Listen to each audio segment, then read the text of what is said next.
Hi students, कैसे हैं आप? आशा करते सब अच्छे ही होंगे। आज अभी हमने एक सीरीज बना रखी है जिसमें 20 क्वेश्चन हमारे बायोलॉजी के मोस्ट इंपॉर्टेंट हैं और इनमें से हमने कुछ क्वेश्चन जो है पहले वीडियो में डाल रखे हैं।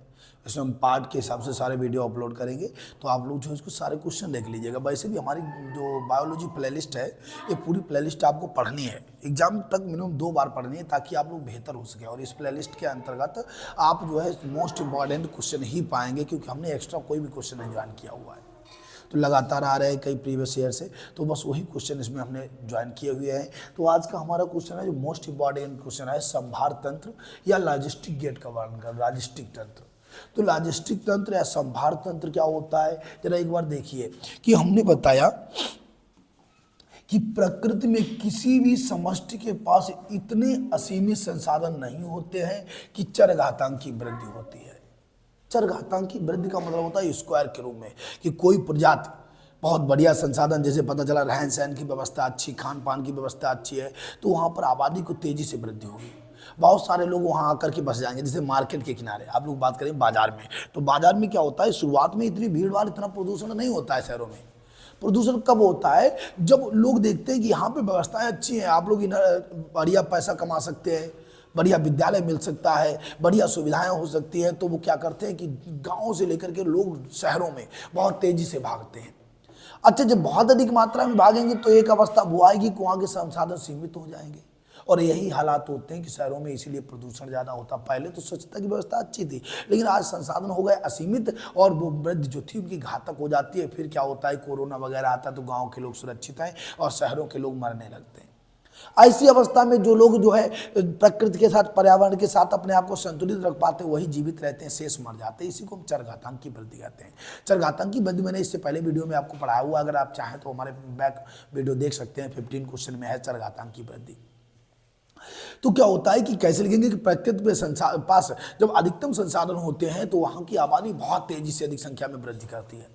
लेकिन एक अवस्था वो आती है कि अत्यधिक जनसंख्या होने के कारण फिर इन्हें जीवन संघर्ष करना पड़ता है, और इस जीवन संघर्ष में जो प्रजाति जीवित रहती है, कि जो प्रजाति जीतती है केवल वही जीवित रहती है, और शेष प्रजातियां नष्ट हो जाती हैं, और इसी को हम चरघातांक की वृद्धि कहते हैं। वहां पे हमने एक फार्मूला लिखा था, हमारे पास फार्मूला चरघातांक की वृद्धि का था, dn/dt बराबर v minus d into n था मेरे पास, इंटू एन था। ठीक है, तो ये हमारे पास, यहाँ b माइनस डी हटा दो, प्रोपोर्शनल r कर दो, dn/dt प्रोपोर्शनल, इसको हटा दीजिएगा, rn लिख दीजिएगा। ये होता है चरघातांक की वृद्धि का फार्मूला, जहाँ b फॉर वर्थ, जनरल, और डी फॉर ये बर्थ हो गया, डेथ हो गया, और एन फॉर वहाँ की संख्या, प्रकृति संख्या में वृद्धि हो गई, ये आर फॉर उसका वहाँ पे कृत्रिम जो वृद्धि की जाती है, चरघातांक की वृद्धि हो जाती है। तो ये हमारा क्वेश्चन था चरघातांक की वृद्धि का। अब आज हम लोग जो क्वेश्चन करेंगे, जरा देखिएगा, आज का हमारा क्वेश्चन है संभार तंत्र क्या होता है। तो संभार तंत्र कंडीशन सेम है, ये किसी भी प्रजाति में, किसी भी स्थान पर समष्टि के पास इतने असीमित संसाधन नहीं होते हैं कि वो चरघातांक की वृद्धि करती रहे। इसी कारण क्या होता है कि सीमित संसाधनों के लिए जीवित जातियों में प्रतिस्पर्धा शुरू होती है। जो मैंने वो बात बताई वही होता है कि इसमें क्या होता है, जीवित जातियों में आपस में संघर्ष शुरू हो जाता है। गांव में जब अधिक आबादी हो जाती है, किसी से आज लड़ाइयाँ क्यों ज़्यादा हो रही हैं। पहले जो व्यक्ति थे तो उनके पास इतने सारे खेत, पता चला एक व्यक्ति अगर 500 एकड़ इकट्ठा कर ले तब भी ठीक है, 1000 एकड़ में भूमि करे तब भी ठीक है, खेती करे। लेकिन आज आबादी हो गई, ज़्यादा खेत हो गया कम, अब पता चला एक व्यक्ति के पास 1 बीघा भी मिलना मुश्किल पड़ता है कई स्थानों पर। तो ऐसी अवस्था में वो क्या करते, छोटी छोटी उनके रोड के किनारे मेड़ जिसे कहा जाता है, उनको जो मेड़ बंदी होती है, तो वो उनको काटने लगते हैं। काटने से क्या होता है, लाठियाँ चलती हैं, गोली चलती है, आप लोग देखते रहते हैं लगातार वीडियो पर। तो ये सब क्या होता है, क्यों प्रतिस्पर्धा शुरू हो गई। लेकिन जो प्रजाति जो है ताकतवर होगी, अत्यधिक गुण रखेगी, वही जीवित रहेगी, शेष मर जाएगी। तो यही हाल यहाँ होता है। प्रकृति में समष्टि के पास इतने सीमित संसाधन नहीं होते कि चरघातांक की वृद्धि होती रहे, इसीलिए सीमित संसाधनों के लिए जीव जातियों में प्रतिस्पर्धा शुरू हो जाता है, और आखिरी में केवल योग्यतम व्यक्ति ही जीवित रहता है और जनन करेगा। प्रकृति में दिए गए आवास के पास अधिकतम संख्या के पालन क्षमता के मान लेते हैं और सीमित संसाधनों के कारण जीवित जातियों की प्रतिस्पर्धा होती रहती है। अर्थात क्या होता है कि इसमें अधिकतम संभव मान जो होते हैं उसको के माना जाता है, और जीवित जातियों की जो प्रतिस्पर्धा होती है वो क्या रहती है, केवल इसीलिए होती है, जीवित जातियों में सीमित संसाधनों के कारण ही प्रतिस्पर्धा होती है। अगर बहुत सारे संसाधन हो तो इनके बीच प्रतिस्पर्धा नहीं होगी। अच्छा, और थोड़ा पॉइंट, इसके खास पॉइंट आप लिख दीजिएगा कि संभार तंत्र में क्या होता है, शुरुआत में तो वृद्धि धीमी होती है और फिर बहुत तेजी से होती है और अंत में सीमित संसाधनों के कारण फिर स्थिर हो जाती है। क्या हुआ आपको हम बताते हैं कि जैसे एकदम क्या हुआ, प्रारंभ में वृद्धि शुरू में बहुत देर होगी। यहाँ पे क्या, किसी भी स्थान पे बात करो, अगर आप भेड़िया की बात करो, भेड़िया क्या था कि शुरू, या गाय की बात करो, गाय जो था पहले बहुत कम लोगों के पास थी, गाय बहुत महंगी थी, बहुत कम लोगों के पास थी, फिर एकदम उसकी वृद्धि बहुत तेज हो गई। जब गाय कम थी, महंगी थी, उसका दूध महंगा बिकता था, तो लोगों ने खूब गाय खरीदी, बहुत ज़्यादा प्रजनन करवाया गायों का और बहुत सारे बच्चे उत्पन्न हुए, गाय बहुत अधिक मात्रा में हो गई। फिर क्या हुआ, अब गाय की कीमत कम हो गई, जब बहुत अधिक मात्रा में तो जिस चीज़ की कीमत ज़्यादा होती है उसकी कीमत कम हो जाती है, गाय की कीमत कम हो गई, कीमत कम हो गई और एक अवस्था फिर लोगों ने क्या किया, उसको छोड़ना शुरू कर दिया, गाय तारों में लगी हुई कट गई, मर गई, कुल मिला के अंत में क्या हुआ, फिर वही सीमित संसाधन था, सीमित गाय रह गए। तो इसी को कहते हैं संभार तंत्र। ठीक है, स्थिर, पहले शुरुआत में वृद्धि धीमे होगी, फिर तेज होगी और फिर वापस धीमे हो जाएगी, इसी को संभार तंत्र कहा जाता है। देखो इसका ग्राफ दिया गया है, जैसे ये प्रारंभिक था, प्रारंभ में वृद्धि बहुत तेज हुई, उसके बाद में फिर बढ़ी और फिर सीरीज में आ गई, एकदम कम हो गई। इसी को समष्टि घनत्व को ये दर्शाते हैं, ये केस का फिगर। अभी मैं आपको इसको समझा रहा हूँ, पहले यहाँ से इनके पॉइंट देख लेते हैं। दूसरी बात क्या होती है, दूसरी बात है इस तरह की वृद्धि को ही संभार तंत्र वृद्धि। कोई पूछे संभार तंत्र वृद्धि क्या होती है तो क्या लिखेंगे, किसी भी समष्टि में असीमित संसाधन के कारण लगातार चरघातांकी वृद्धि नहीं हो पाती है और इसीलिए वहाँ पे समष्टियों को परस्पर प्रतिस्पर्धा करनी पड़ती है। विशिष्ट गुणों वाली प्रतिस्पर्धा समष्टि ही केवल जीवित रहती है, शेष की मृत्यु हो जाती है। ये संभार तंत्र कहलाता है। इसके निम्न गुण पाए जाते हैं। नंबर 1 कि संभार तंत्र में सबसे पहले वृद्धि धीमे होती है, उसके बाद एकदम बहुत तेज होती है और फिर धीमे हो जाती है। दूसरी बात क्या होती है कि इस तरह की वृद्धि को हम संभार तंत्र कहते हैं। संभार तंत्र में वृद्धि में अंक गणितीय रूप से वृद्धि होती है, जैसे 2 से एकदम 4, 4 से 6, 6 से 8, 8 से 10, आगे भी ऐसे होती रहती है। एक पॉइंट पूछा जा सकता है ऑब्जेक्टिव क्वेश्चन में। ठीक है, तो संभार तंत्र में वृद्धि गणितीय रूप में होती कैसे, 2 से 4, 4 से 6, 4, 6 से 8, 8 से, यानी कहने तो इतनी तेजी से उसकी वृद्धि होती है। इस तरह की वृद्धि हो जाती है, इस तरह की वृद्धि होती जाती है और ऐसी वृद्धि में यस आकार का वक्र बनता है। कैसे आकार का, यस आकार का वक्र बन जाता है। इसे कोई पूछे संभार तंत्र का वक्र होता है, ऑब्जेक्टिव क्वेश्चन है। संभार तंत्र में वक्र बनता है जे आकार, यू आकार, जे आकार चरघातांकी का है।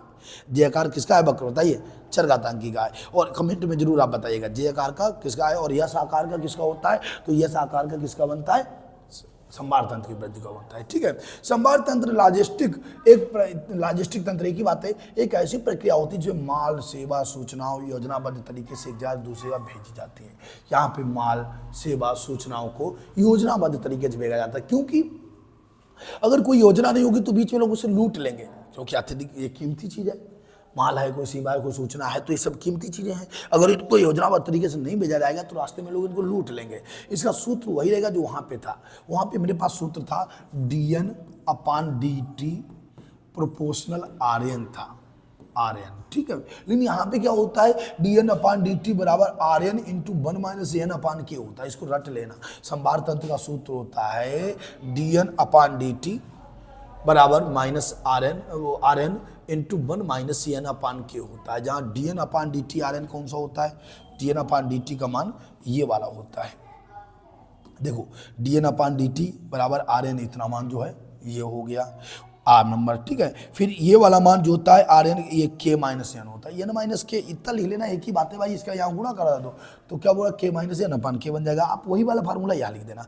पहले वाले में dn/dt बराबर RN कर देना। ये चरघातांकी वृद्धि का है, किसका है, चरघातांकी। लेकिन चरघातांकी वृद्धि लगातार नहीं चलती, क्योंकि सीमित संसाधन के कारण इनकी मृत्यु होने लगती है जीवित जातियों की और कम हो जाती है। तो इसीलिए यहाँ पे क्या लिख दिया जाता है, आप बराबर इंटू k - 1 इंटू क्या लिखेंगे, 1 - n/k कर देना। 1 - n/k हो गया। ये समष्टि घनत्व होता है, ये समय हो गया। समय के साथ साथ पहले चरघातांकी वृद्धि और फिर वापस आ गए। ठीक है, तो ये होता है संभार तंत्र। R प्राकृतिक वृद्धि हो गया, K पोषण क्षमता हो गई। ठीक है, तो ये हमारा संभार तंत्र। आप जब भी चित्र प्रश्न आए तो ये चित्र आपको बनाना पड़ेगा। चित्र आप कैसे बनाएंगे जरा ध्यान देना कि आप पहले यहाँ से ऐसे करिएगा और एक पॉइंट ऐसे कर देना और एक पॉइंट वापस ऐसे कर देना, इसी पे एक रेखा खींच देना।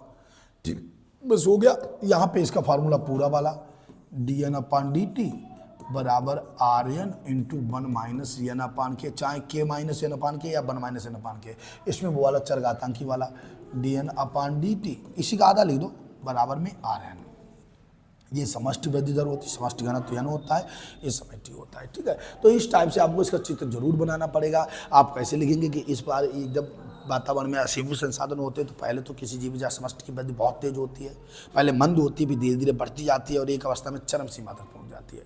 और वहां पहुंचने के बाद प्रजातियों में प्रतिस्पर्धा शुरू होती है, तो जो विशिष्ट गुण वाली प्रजातियां होती है केवल वही जीवित रहती है, शेष की मृत्यु हो जाती है और फिर वापस इनकी वृद्धि स्थिर हो जाती है, घटने लगती है। इसी को समष्टि वृद्धि संभार तंत्र कहते हैं। ठीक है, तो ये हमारा क्वेश्चन हो गया संभार तंत्र किसे कहते हैं। मोस्ट इंपॉर्टेंट है, बोर्ड में आने वाला है, इसको रट लीजिएगा, बहुत अच्छा क्वेश्चन है।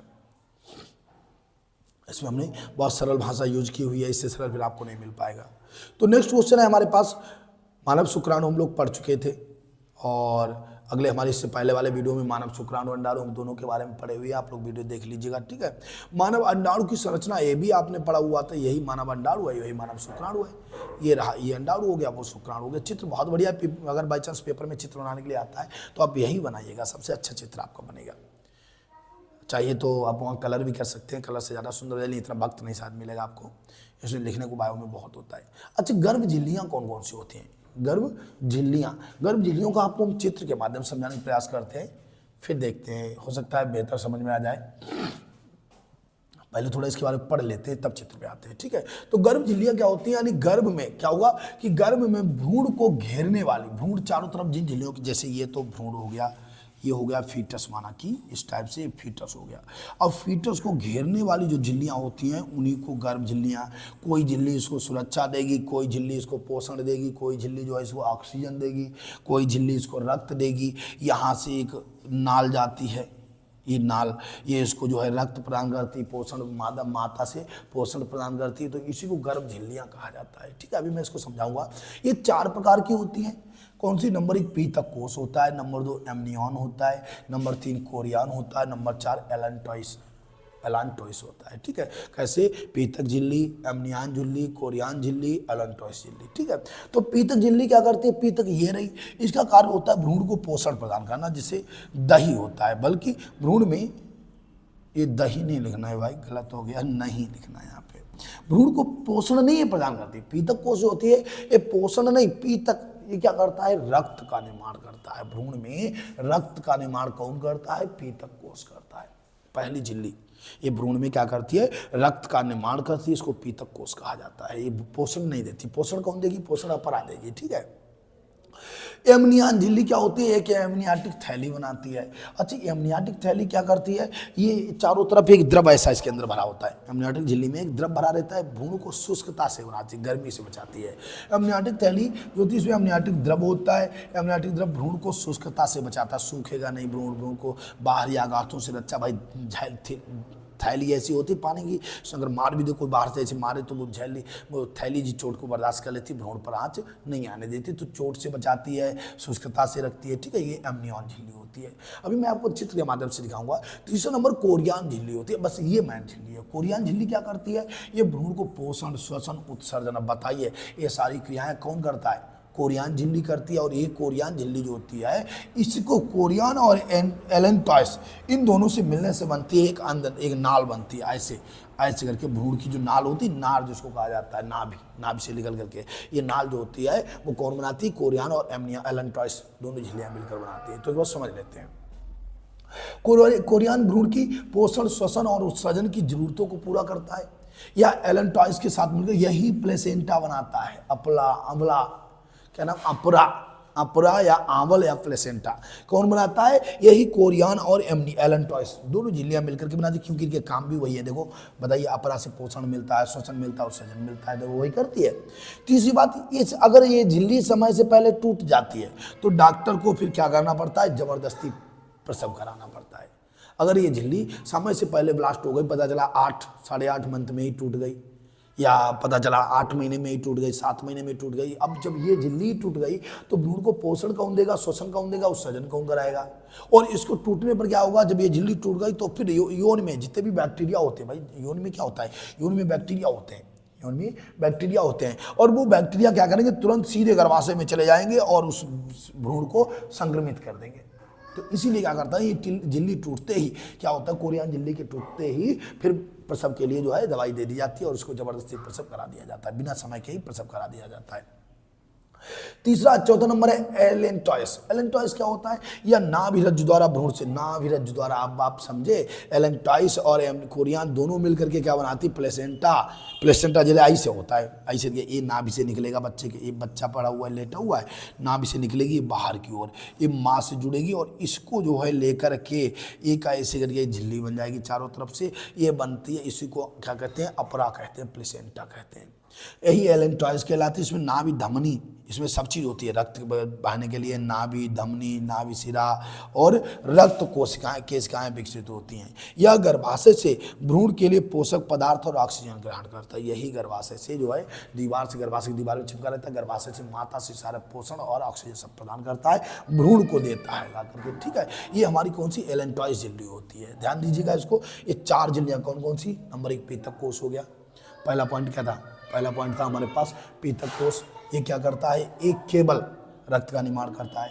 दूसरी बात, एमनियन जो होता है, ये बाह्याघातों से सुरक्षा करती है, एक द्रव जैसा इसमें बना रहता है, एमनियोटिक द्रव होता है, बाह्याघातों से सुरक्षा करती है और भ्रूण को जो है क्या करती है, शुष्कता से बचाती है। कोरियान झिल्ली क्या करती है, पोषण, श्वसन, उत्सर्जन सब इसी के माध्यम से होता है। कोरियान एलेंटॉयस के साथ मिलकर अपरा बनाती, प्लेसेंटा बनाती है, ठीक है, जो एक नाभि के द्वारा गर्भाशय की दीवार से चिपकी रहती है।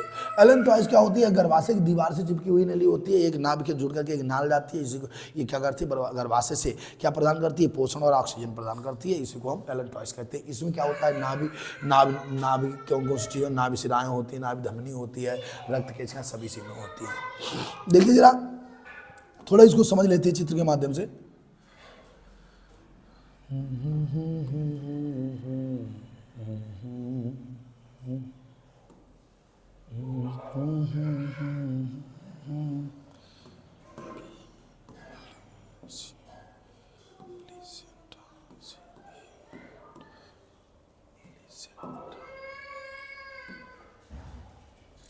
देखो प्लीसेंटा क्या होती है, थोड़ा इसको समझ लेते हैं।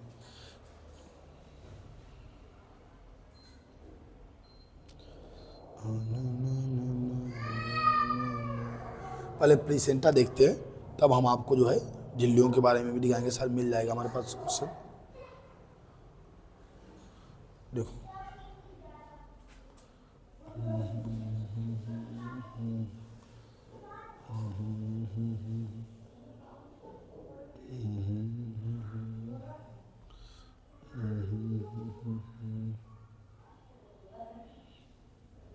हाँ, देखिए जरा इसको दिखाते हैं।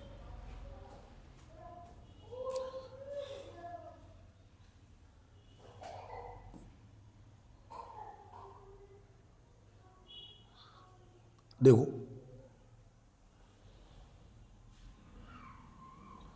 ये होता है प्लीसेंटा। एक बार देखिएगा जरा, ये है भ्रूण, ये क्या है, ये यूटेरस की दीवार से लगा हुआ ये भ्रूण है, इस टाइप से।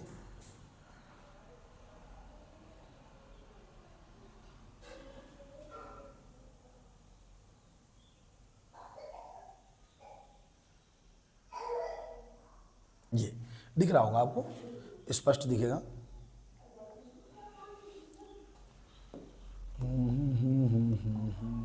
देखिए ये इसकी झिल्लियाँ, चारों तरफ से झिल्लियाँ होती हैं। ये क्या होता है, क्या है, अम्बिलिकल कॉर्ड है, ये कॉर्ड लगी हुई है, ये देखो नाल गई हुई है, ये नाभि से जाती है, नाल इस टाइप से निकलती है और ये गर्भाशय की दीवार से चिपकी रहती है। इसी को हम अपरा कहते हैं, आंवल कहते हैं, ठीक है, प्लेसेंटा कहते हैं। इसके बाद ये कौन है, ये फीटस है। फीटस में इस भ्रूण होता है एक बच्चा, इसको बोला जाता है फीटस, माने क्या बोल सकते हैं आप, भ्रूण बोल सकते हैं, ठीक है, भ्रूण है। ये यूटेरस होता है, ये सब क्या है, ये गर्भाशय है, ये गर्भाशय यूटेरस है जहाँ पे बच्चे का जो है विकास होता है। ये यूटेरस का मुख होता है। जब बच्चे का जो है पूर्ण समय हो जाता है, 9 महीना 10 दिन, तो क्या होता है, वो इसी से बाहर निकल आता है मुख से, ठीक है, कार्वेक्स इसको कहा जाता है। यहाँ पे कार्वेक्स होता है। फिर क्या यूटेरस के बाद में ये प्लेसेंटा होती है, ये प्लेसेंटा है, प्लेसेंटा में ही ये चारों झिल्लियाँ पाई जाती हैं। गर्भाशय की जो झिल्लियां होती है प्लेसेंटा में, ये प्लेसेंटा देखो इस टाइप से, ये गर्भाशय चारों तरफ से हो गया, गर्भाशय की दीवार से ऐसी प्लेसेंटा चिपकी रहती है। अब प्लेसेंटा क्या करेगी, इसको पोषण भी देगी, गर्भाशय से माता से ऑक्सीजन भी देगी और जो है ब्लड भी देगी। हालांकि इसकी ब्लड कोशिकाएं इसकी स्वयं बनाती हैं, ठीक है, पहले हमने पीतक कोष बताया हुआ, तो वो कोशिकाएं इसकी स्वयं ही ब्लड बनाती हैं। तो इस टाइप से चित्र इसका होता है। अब ऐसे बच्चा हमेशा उल्टा रहता है आगे, हालांकि रोटेट भी करता रहता है। आगे हम बात करेंगे, इसी में हमारे पास और भी क्वेश्चन है इसके।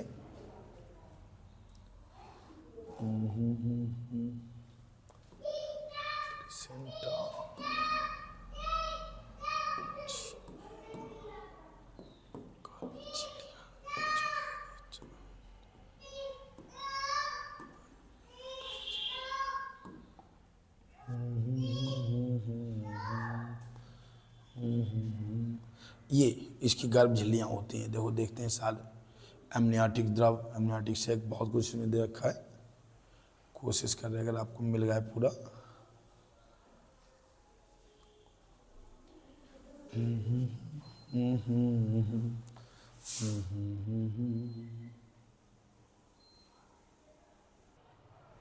तो देखिए जरा, ये गर्भ झिल्लियाँ होती हैं, कौन सी होती हैं, जरा इसको एक बार देख लीजिएगा इसको। अभी मैंने 4 बार गर्भ झिल्लियाँ बताई। नंबर 1 होता है पीतक, इसको क्या बोलते हैं, पीतक कोष होता है, ठीक है। ये एमनियन होती है, इसमें एलेंटॉइस है, ये कौन सी है, एलेंटॉइस, एलेंटॉइस।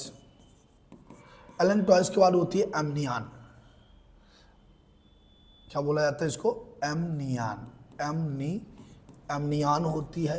एमनियान के बाद कोरियान होती है, कोरियान। अब देखो आपको हमने 4 झिल्लियां बताई थी, चारों आपको हम दिखा रहे हैं, देखो ये कोरियान होती है, कोरियान सबसे बाहरी झिल्ली होती है, कोरियान। कोरियान का काम क्या होता है, ये रही हमारी कोरियान झिल्ली, ठीक है। और ये होता है हमारा पीतक, इसका नाम होता है पीतक कोष। अभी मैंने बताया था ये फीटस हो गया, ये भ्रूण हो गया, ये कौन हो गया, भ्रूण हो गया। अब इसमें सबसे पहले एक पीली पीली, पीतक कोष का मतलब इसमें एक पीला पीला एक तरल भरा रहता है। भ्रूण अपना ब्लड स्वयं बनाता है, माता के ब्लड से नहीं प्राप्त करता है, ठीक है। तो देखो इसमें एक पीतक कोष पाया जाता है, और पीतक कोष जो होता है इसका एक ही काम है, ये क्या करता है, रक्त का निर्माण करता है, रक्त का निर्माण करता है, थोड़ा समझ लेना। पीतक के बाद दूसरा होता है कोरियान, कोरियान झिल्ली होती है। अच्छा कोरियान झिल्ली, कोरियान और उसके बाद एमनियान, एमनियान और सॉरी कोरियान झिल्ली हमारी चौथी हो गई, एमनियान झिल्ली हो गई, पीतक कोष हो गया, और 4 झिल्लियां हमने कौन कौन सी चारों बताई हुई थी आपको, कहाँ गए हम लोग, देखो हमने चारों झिल्लियां जिनका वर्णन किया हुआ था, एक हमारी पीतक कोष थी, एलेंटॉइस, ठीक है। देखो कोरियान और एलेंटॉइस मिलकर के क्या बनाती है, प्लेसेंटा बनाती है, कोरियान और एलेंटॉइस, ठीक है। और उसके बाद में जो एमनियाटिक द्रव होता है और पीतक कोष क्या करता है, रक्त का निर्माण करता है। तो देखो चारों झिल्लियां आपको हम यहाँ पे चित्र में दिखा रहे हैं, बड़ी मुश्किल से ढूंढ पाए, हमें नहीं लग रहा था मिल जाएगा, मिल गया खैर। तो देखिए जरा चारों बिल्कुल, ये हमारी सबसे पहले कोरियान, कोरियान झिल्ली कहाँ है, गया, मिल गया कि नहीं, देख भाई हमें लग रहा गड़बड़ हो गया।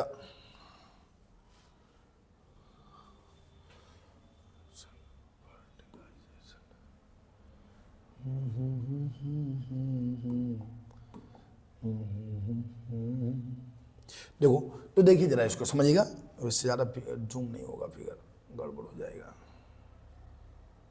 इससे ज़्यादा जूम नहीं होगा भाई। अब रुकिए, आप नहीं हटेगा। देखो सबसे पहले क्या होता है, कोरियान, जरा एक बार देखना, कोरियान झिल्ली और एलेंटाइस, ये हो गई, इसका नाम है कोरियान। थोड़ा समझ लेना, आपको जब आप देखेंगे तो ज़्यादा बेहतर हो जाएगा। कोरियान सबसे बाहरी परत होती है, कोरियान कौन सी है, ये रही, ये कोरियान, ये सबसे बाहरी परत, ये कोरियान झिल्ली होती है। अच्छा कोरियान झिल्ली ये क्या करती है, अब सबसे बाहर है, गर्भाशय की दीवार पे देखो यही चिपकी हुई है। तो ये क्या करेगी, भ्रूण को ऑक्सीजन देगी, भ्रूण को पोषण देगी, ठीक है, भ्रूण को सजीव पदार्थों को बाहर निकालेगी, माता के रक्त के माध्यम से बाहर निकाल देती है। तो भ्रूण के सारे कार्य कौन करती है, कोरियान झिल्ली, यही हमारी गर्भाशय की दीवार से चिपकी रहती है, गर्भाशय है, ठीक है। फिर उसके बाद में ये मिलती है एलेंटॉइस से, दूसरी फिर क्या नाम है, एलेंटॉइस। एलेंटॉइस और कोरियान जब आपस में मिल जाते हैं, एलेंटॉइस कहाँ है जरा एक बार ढूंढिएगा, एलेंटॉइस कौन सी हमारी, एलेंटॉइस देखिए यूरियल कॉर्ड होता है, एलेंटॉइस होता है, एलेंटॉइस ये अंदर वाली झिल्ली होती है, इसके अंदर ये झिल्ली, ये वाली दिख रही है, ये कौन सी है, एलेंटॉइस है, ये छोटी सी झिल्ली लगी, ये देखो लगी हुई है इधर, यहाँ देखिएगा, ये एलेंटॉइस होती है और इधर योगसेक होता है। योगसेक में क्या होता है, ये पीतक का रक्त का निर्माण करती है, और एलेंटॉइस क्या करती है, एलेंटॉइस में देखो लाल लाल कलर आपको दिख रहा होगा। एलेंटॉइस में कौन सा कलर दिख रहा है, रेड कलर आपको दिख रहा होगा। ये रेड कलर क्या करता है, ये लाल लाल इसी में देखो ये रही, ये नाभि से जुड़ी है, देखो नाभि से तो जुड़ी है कि नहीं जुड़ी है, नाभि धमनी, नाभि सिरा, ठीक है, ये सब इसी में एलेंटॉइस में होती हैं। एलेंटॉइस, और जब एलेंटॉइस मिलती है, देखो एलेंटॉइस यहाँ चिपक गई जाकर के सीधे कोरियान में, देखो कोरियान में एलेंटॉइस गई, एलेंटॉइस कोरियान से चिपक गई, कोरियान रेड कलर की है, कोरियान से एलेंटॉइस चिपक गई। तो एलेंटॉइस और कोरियान जब मिलते हैं तो क्या बनता है, नाभि नाल बनता है, प्लेसेंटा बनता है, ठीक है। तीसरी बात क्या मेरे पास है, एमनियन। एमनियन ये है, एमनियन देखो आप देख रहे नीले नीले रंग का, ये फीटस के चारों ओर एक नीले रंग की जो है द्रव भरा रहता है, नीले नीले रंग का, और नीले रंग की झिल्ली होती है, इसमें द्रव भरा रहता है, और ये द्रव क्या करता है, एमनियोटिक द्रव होता है, और ये रुधिर को अगर कोई धक्का से गुम भी मार दे पेट पे तो ये उसको भ्रूण को बचा लेगा, उस चोट को बर्दाश्त कर लेगा, ठीक है। दूसरे ये तरल होता है तो इसलिए भ्रूण को देखो शुष्क रखता है, कैसा रखता है, शुष्क रखता है। तो ये हमारा होता है कौन सा वाला झिल्ली होता है, इसको हम बोला करते हैं, ये रहा क्या उसका नाम है, किसकी बात कर रहे हैं, कोरियन हो गया, योगसेक हो गया, एलेंटॉइस हो गया, एम्ब्रियो हो गया, ठीक है। ये कौन सा, हाँ ये एमनियन झिल्ली हो गई, कौन सी हो गई, एमनियन झिल्ली हो गई। और चौथा हो गया पीतक कोष हो गया, पीतक कोष, ये केवल ब्लड का निर्माण करता है, ये रक्त बनाता है, रक्त बनाता है। चारों नंबर हमारे कंप्लीट होगा। अगर आप चाहें तो शॉर्ट में इसको, हालांकि बना तो नहीं पाएंगे अब तो मुश्किल है इसको बनाना,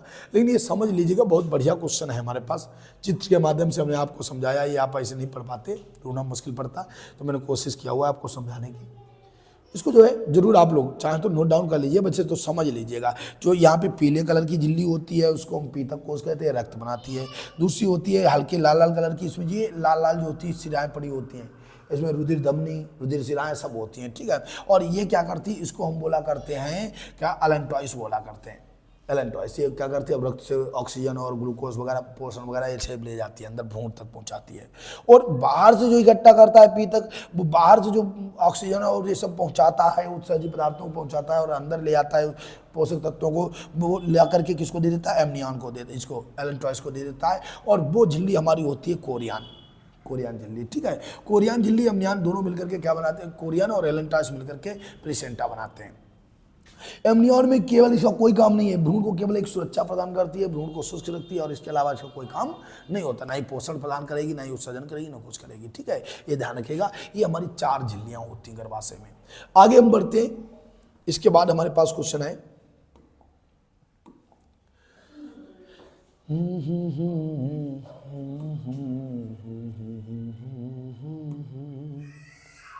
थोड़ा वक्त तो लगता है, लेकिन जब आप चित्र के माध्यम से समझते हैं तो बिल्कुल कंप्लीट हो जाता है। इसीलिए हम प्रयास कर रहे हैं कि उसको चित्र के माध्यम से समझा दिया जाए। अब देखो, उसके बाद हम आगे बढ़ेंगे। हमारे पास अगला क्वेश्चन क्या है, जरा देखिए। ये कोरियन हो गया, एमनियन हो गया, एलेंटॉइस हो गया। अच्छा, उल्बवेधन क्या होता है, उल्बवेधन या घातक लिंग निर्धारण होता है, घातक लिंग निर्धारण जांच। उल्बवेधन की पहली बात तो केवल सरकारी हॉस्पिटल में होता है। उन्हें कहते हैं कि भ्रूण के लिंग की जांच करना एक कानूनी अपराध है, इसमें आपको 2 साल की सजा भी हो सकती है, 5 लाख का जुर्माना भी हो सकता है। होता प्राइवेट में भी है, लेकिन लोग चोरी छिपे करवा लेते हैं। नहीं तो इसका मुख्य उद्देश्य केवल गवर्नमेंटल हॉस्पिटल में है, और कब है, जब आप डॉक्टर को लगे कि नहीं हमें लग रहा भ्रूण कुछ संक्रमित है, भ्रूण को कोई परेशानी है, तो ऐसी अवस्था में भ्रूण की जांच करते हैं। इसी को हम क्या कहा जाता है, इसी को हम उल्बवेधन कहते हैं या घातक लिंग जांच निर्धारण कहते हैं। तो इस पर प्रतिबंध भी लगा हुआ, क्योंकि आजकल लोग क्या कर रहे हैं, इसका दुरुपयोग कर रहे हैं। हमें पता है कि हमारा देश जो है पुत्र प्रधान है, इसका अर्थ ये नहीं कि पुत्रियों की कीमत नहीं है। बिना पुत्रियों के समाज नहीं चल सकता है, क्योंकि स्त्री पुरुष दोनों ही समाज की गाड़ी के 2 पहिए हैं, समाज रूपी गाड़ी के 2 पहिए हैं। तो यहाँ पर क्या होता है कि आजकल लोग क्या करते हैं कि लिंग जांच परीक्षण करवा दिए, उल्बवेधन करवाए, अगर उन्हें पता लगा ये लड़की है भ्रूण में, वहीं खत्म करवा देते हैं भ्रूण को, दवाई देकर किसी किसी माध्यम से उसको भ्रूण को खत्म कर देते हैं। तो इसीलिए क्या किया गया, आज इस पर प्रतिबंध लगा दिया गया है। तो वह तकनीक जिसके द्वारा, समझना, वह तकनीक जिसके द्वारा माता पिता के गर्भाशय से एमनियाटिक द्रव का कुछ भाग, इसमें क्या निकाला जाता है, अभी मैंने एमनियन झिल्ली आपको समझाई थी, अभी दिखाई थी, उसी उसमें जो एमनियाटिक द्रव भरा रहता है, उसी का कुछ भाग निकाल लिया जाता है, जिसमें फीटस की कुछ कोशिकाएं, भाई वो कहाँ रहता है, वो तो उसके अंदर ही फीटस होता है, तो फीटस के लिए में काफ़ी कोशिकाएं उसके अंदर उपस्थित रहती हैं।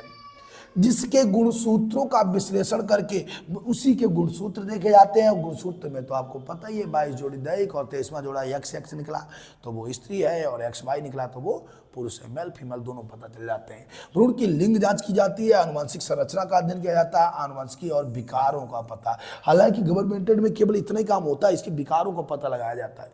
लेकिन आज लोग क्या कर रहे हैं कि इसकी वजह से वो क्या करते हैं, वही उसी से फीटस से कुछ ऐसे थोड़ी ना, उसमें यहाँ पे सेक्स दिख जाएगा, लिंग दिख जाएगा, लिंग नहीं दिखेगा वहाँ पे। वहाँ पे क्या होता है, उस द्रव को एमनियोटिक झिल्ली से एमनियोटिक द्रव निकालते हैं सीरीज द्वारा, और फिर उसमें जो है गुणसूत्र का अध्ययन करते हैं। गुणसूत्र से पता चलता है XX है या XY है। अगर XY है तो Y होगा, XX है तो गर्ल होगी। तो ऐसे पहचान की जाती है। इस जांच का मुख्य उद्देश्य गर्भाशय में बच्चे में होने वाले विकारों का पता लगाना था, लेकिन लोगों ने इसका जिसे गर्भपात का आधार मिल सके। अगर बाई चांस पता चला कि वहाँ पे उसके अंदर ऐसी बीमारी है कि वो जीवित नहीं रह सकता है, तो ऐसी अवस्था में उसको गर्भ में ही समाप्त कर दिया जाता है। तो ये आजकल केवल इसका दुरुपयोग हो रहा है, जिससे लिंग का पता लगाकर मादा भ्रूण की हत्या की जा रही है। भ्रूण सामान्य होने पर भी लोग गर्भपात करा देते हैं क्योंकि लड़की थी, क्योंकि हमारे देश में पुत्रों को प्राथमिकता दी जाती है, जिससे लिंगानुपात असंतुलित होता जा रहा है, और इसीलिए इस पर प्रतिबंध लगाना आवश्यक होगा। कितनी सरल बात जो मैंने आपको बताई हुई, मैंने वहीं यहाँ पर नोट किया, मैंने आपसे कही है। हमारे नोट्स बेस्ट नोट्स आपको मिलेंगे, ऐसे आप पॉइंट ऐसी बातें आप नहीं पाएंगे कहीं भी, सरल भाषा जिसे आप समझ सकें। उसके बाद इन्होंने बताया, ये हमारा हो गया उल्ब वेदन। तो उल्ब वेदन बताइए, आप लिख सकते हैं कि नहीं? उल्ब वेदन आराम से लिख सकते हैं। उल्ब वेदन में भ्रूण का लिंग परीक्षण कैसे किया जाता है? पहले एमनियोटिक झिल्ली, हमने एमनियोटिक झिल्ली आपको भी दिखाई हुई है। एमनियोटिक झिल्ली शायद अब तो नहीं होगी, हमने हटा दी थी वहाँ से। एमनियोटिक झिल्ली जो थी, अब नहीं मिलेगा वो क्वेश्चन, कहीं गड़बड़ पड़ गया, बड़ी मुश्किल से उसको ढूंढे थे हम। ये होती है एमनियोटिक, चलो कोई बात नहीं, वैसे दिखा दे रहे हैं। बहुत साहब तो समझ ही गए हो।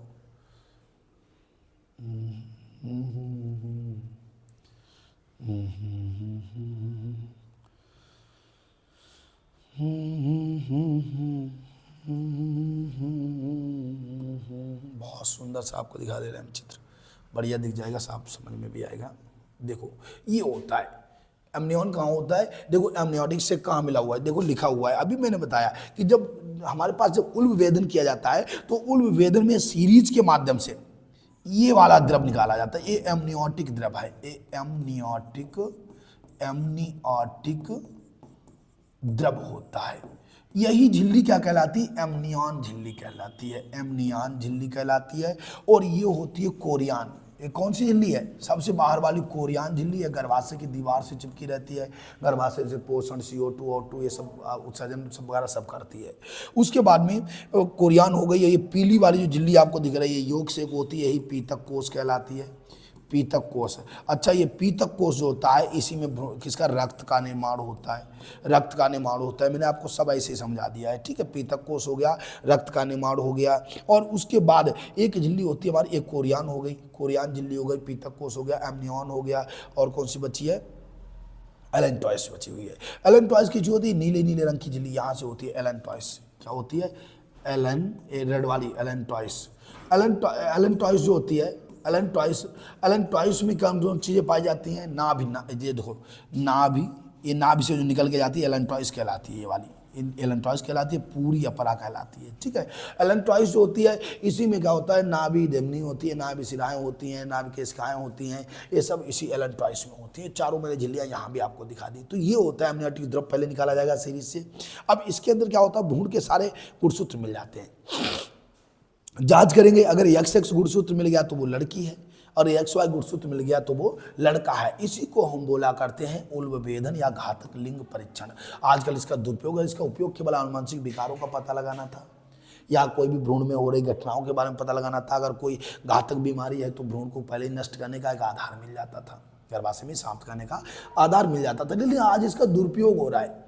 आज लोग क्या करते हैं, इसलिए कराते हैं कि अगर लड़की है तो उसको नष्ट कर दो, लड़का है तो उसको बना रहे, जिससे लिंगानुपात असंतुलित हो रहा है, इसीलिए इस पर प्रतिबंध लगा दिया गया है। अगला क्वेश्चन पे हम आते हैं। कोशिश तो हमने की आपको बेहतर समझाने की। आप लोग कमेंट में जरूर बताया करो कैसा समझ में आया है। हमें पता ही नहीं लगता है कि आपको समझ में आ रहा है या हम वैसे खाली चिल्ला रहे हैं, तो कुछ न कुछ आप लोग बताया करो। अगला क्वेश्चन हमारा है चिकित्सीय सगर्भता समापन एमटीपी पर टिप्पणी लिखना है। किसमें लिखना है? चिकित्सीय सगर्भता समापन एमटीपी पर टिप्पणी, यानी अनचाहे गर्भ को किसके द्वारा, इसको हम लोग अगले वीडियोस के माध्यम से आपको समझाते हैं। और तब तक के लिए आप इतने ही क्वेश्चन तैयार करिएगा, हमारे जो क्वेश्चन हमने आपको पढ़ाए हुए हैं ये सब रेडी करिएगा। और आज के लिए जो है जय हिंद।